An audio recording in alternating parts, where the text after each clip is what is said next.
তো বন্ধুরা কেমন আছো তোমরা? পিয়া কিচেনে তোমাদের আরও একবার ওয়েলকাম। দেখো আজকে করব আমি লাউ শাক। তো দেখো লাউ শাকটা করার জন্য বেগুন কেটে নিয়েছি, আলু, লঙ্কা চিড়ে নিয়েছি, রসুন। আর শাকটা দেখো আমাদের গাছের লাউ শাক পেরে নিয়ে এসেছি, এনে ভালো করে কেটে ধুয়ে নিয়েছি।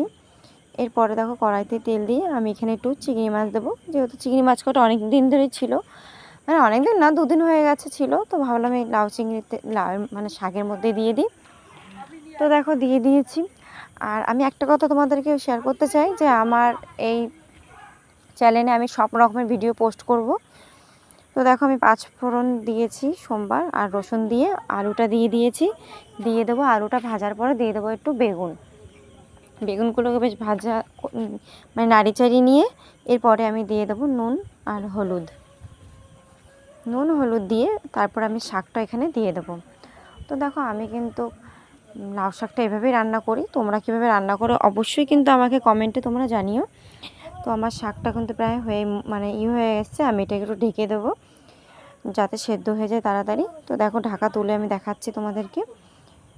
তো প্রায় হয়ে গেছে। এরপরে এখানে আমি একটু সামান্য পরিমাণে চিনি দিয়ে দেবো। আর আমার মতন লাউ শাকে কারা চিনি দাও সেটাও আমাকে কমেন্টে জানিও। তো দেখো এরপরে ভেজে রাখা চিংড়ি মাছটাও আমি দিয়ে দিচ্ছি, দিয়ে আমি লাউ শাকটা নামিয়ে নিলাম। তো দেখো দেখতে কিন্তু খুবই সুন্দর আর খেতেও অসাধারণ ছিল। তো বাই বন্ধুরা আজকের জন্য।